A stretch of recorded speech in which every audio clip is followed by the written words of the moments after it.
Hey guys, welcome back to the QST YouTube channel. We're gonna Today we will be solving the Term 2 Week 4 Physics AMS quiz. So for this question we need to memorize the components that are used to experimentally measure gravitational acceleration, a ticker timer, an electronic stop clock, and a strobe photograph. Which of the following factors affect air resistance on acting on an object? The relative speed, the surface area, and the shape. A body is free falling near the surface of the Earth. The body's acceleration will always be constant. You guys have to memorize these questions. Okay, so yeah. Number 4. Select the equation that relates the mass of m of an object to its weight w. We have to memorize the rule of weight, which is weight is equal to mass times gravity. So it is, and then to find part B, we need to find the force or the weight if the mass is 5 kilograms. And weight will always be constant, which will be 9.8 or 10, depends on what they give you in the exam.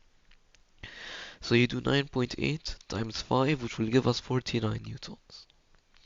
Number 5.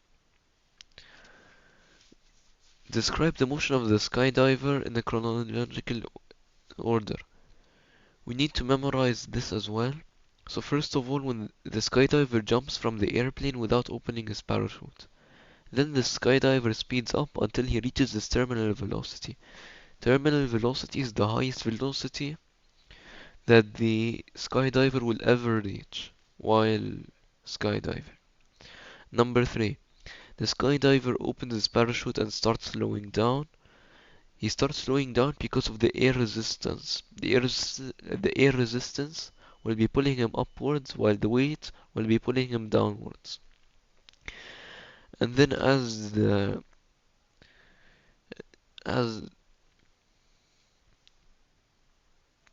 the skydiver's speed decreases until he reaches terminal velocity.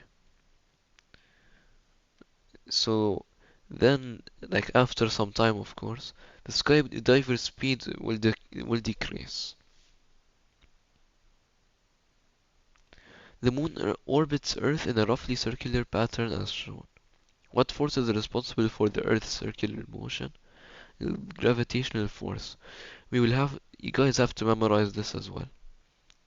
What can be said about the direction of this force? It is perpendicular to the moon's orbit. You also have to memorize this. What is the magnitude of the average force applied by the brakes? Over here we need to first find the acceleration. So we need to find the acceleration first.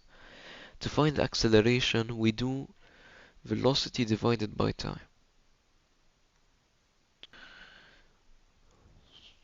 To find the acceleration, we do the velocity here, which is 25, divided by the time, which is 5.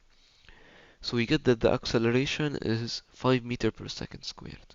Now to find the force, we do mass, which is 1200, times 5, which is the acceleration, which will give us 6000. What would be the net force acting on the car if it moves uniformly? You guys have to memorize that moving uniformly means that no force is acting on it. There are two cases if no force is acting on an object. It will either move uniformly with constant speed, or it will just not move at all. Number 8. The gravitational force between two masses that are d meters apart is F newtons. Choose the correct answer to complete the sentence. If the distance between the objects becomes 2d, the force will the force between the masses will become 0.25 F. Look,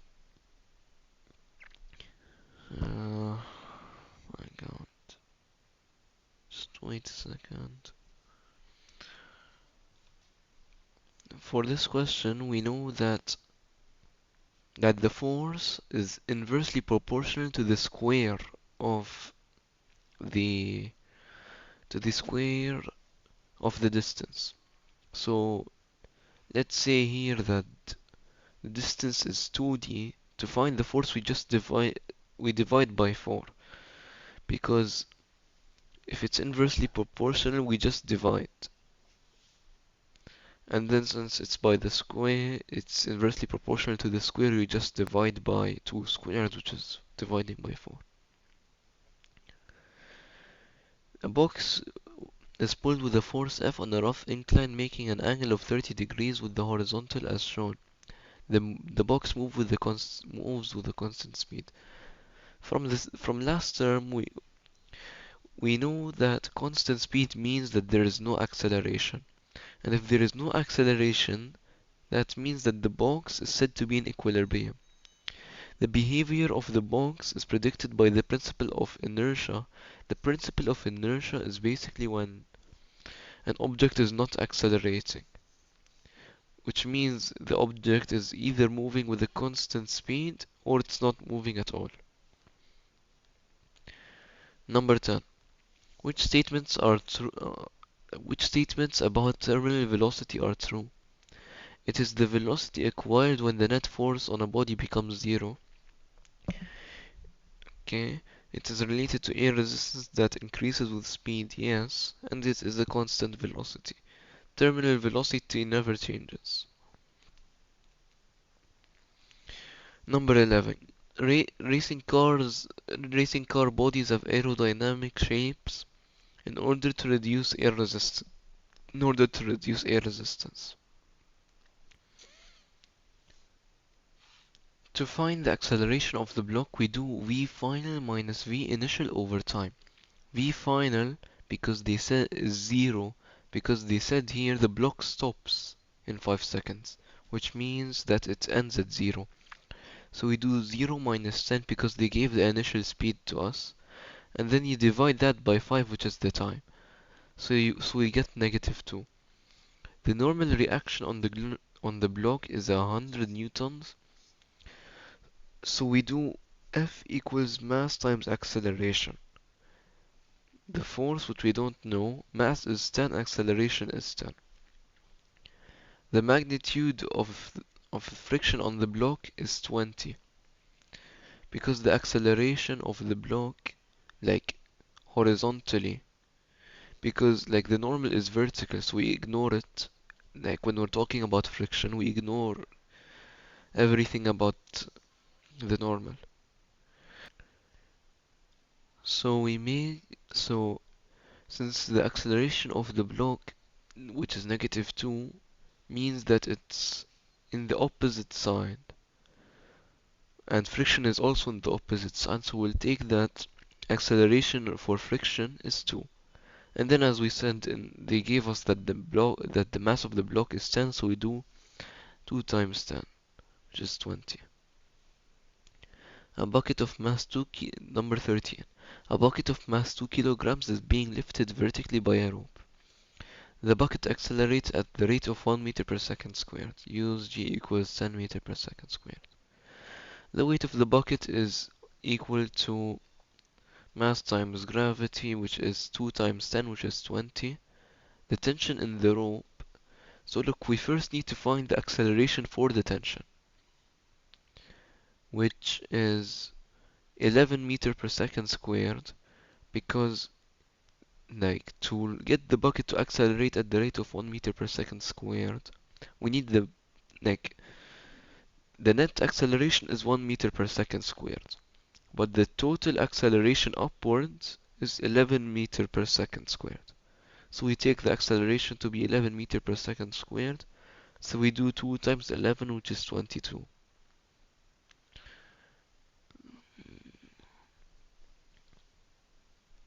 Now for this question we're gonna have to draw the object. So let's take this square, wait. we are gonna take this box as the force, as the object. Okay? To find the horizontal acceleration, it make so the okay. So the rope makes an angle of 30 degrees with the horizontal. Let's say this is the rope and this is the horizontal. Here we have a 30-degree angle. Okay. Now to find the acceleration of the horizontal, we're gonna do the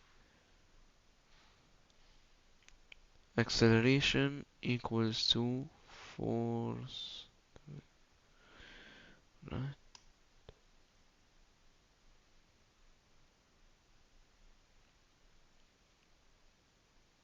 Never mind. Just give me a second. What we would normally do here is we would find like the horizontal component, like here. So we use cosine because the angle here, this one is 30. So the horizontal component is 0.87. Okay. So now we do the horizontal component times the force, which is why we get 8 times 8.7 to get the acceleration. The weight of the block is really easy. We just do mass times W equals mg, which is 1 times 10, which is 10. And then the normal reaction is exactly what we did here. But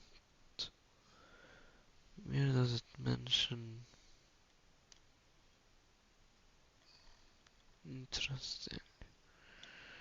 Doesn't mention anything about.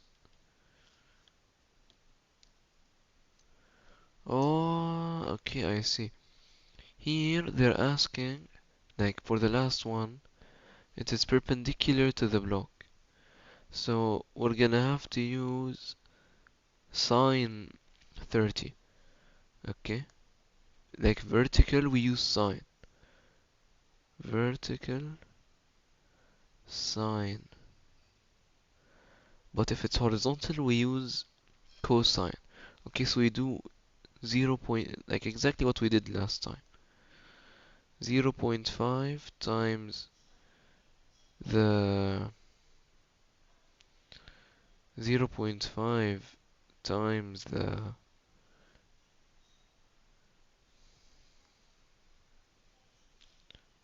0.5 times the force, which will give us 5. Now we have number 15.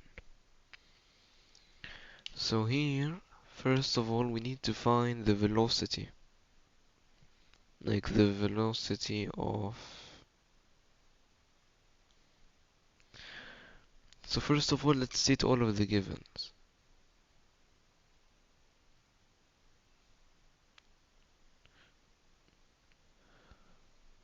Okay.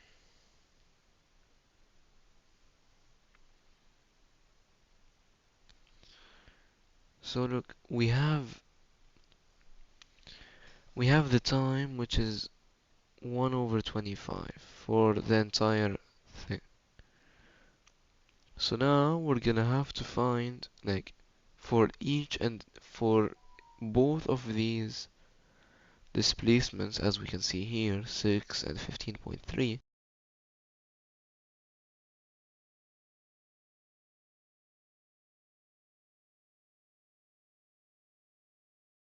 Guys, my headset died there. So we're gonna have to like find the velocity between each one. So we're gonna do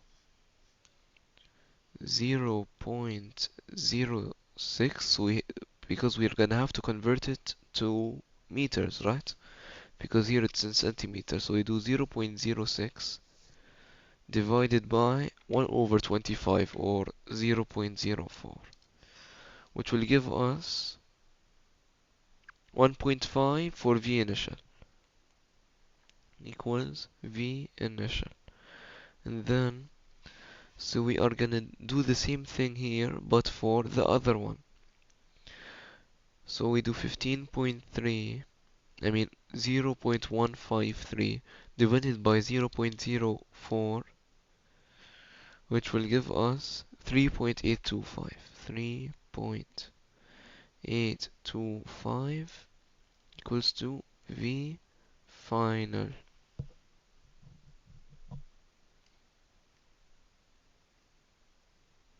Okay, so now we can do the acceleration rule, which is V final minus V initial over time. Just give me a second.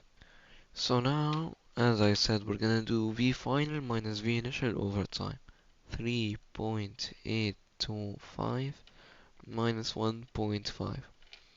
To find the time, we can use like the amount of dots between like 6 and 15.3. We have 1, 2, 3, 4, 1, 2, 3, 4, 5, 6, right?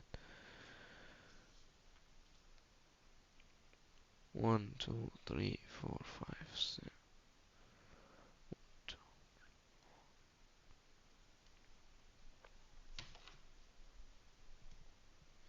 From the start, from the end of V initial till the end. 1, 2, 3, 4, 5, 6. We do that multiplied by 0.04, which will give us 0.24. Okay, so then we do this on the calculator. 3.825 minus 1.5 divided by 0.24, which is 9.69 or 9.6875. The obtained value is smaller than 9.8 meter per second squared. This is due to drag or air resistance, which reduces the amount of gravity. Also, for this question, I'm gonna have to use another rule, which I'll show you guys in a second.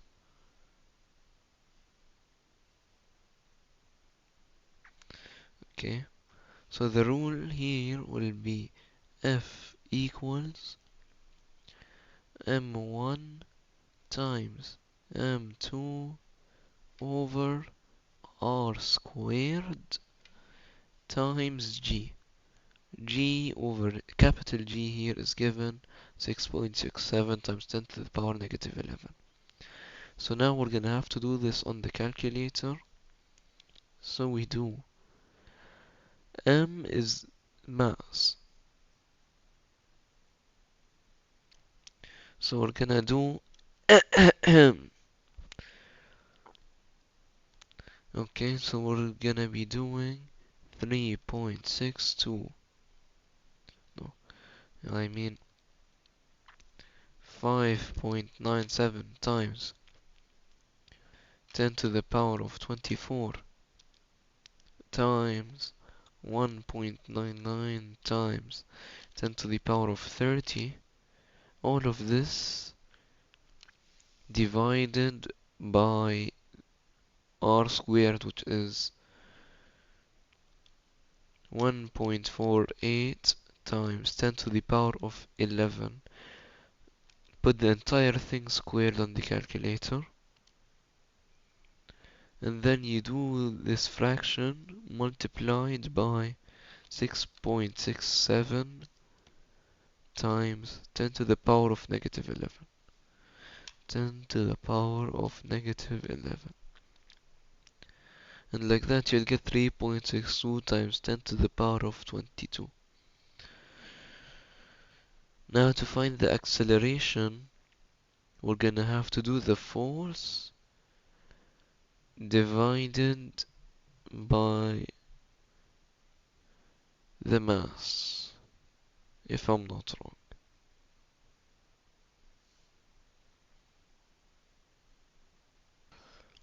Now for part B, as we said before, the acceleration is equal to force divided by mass.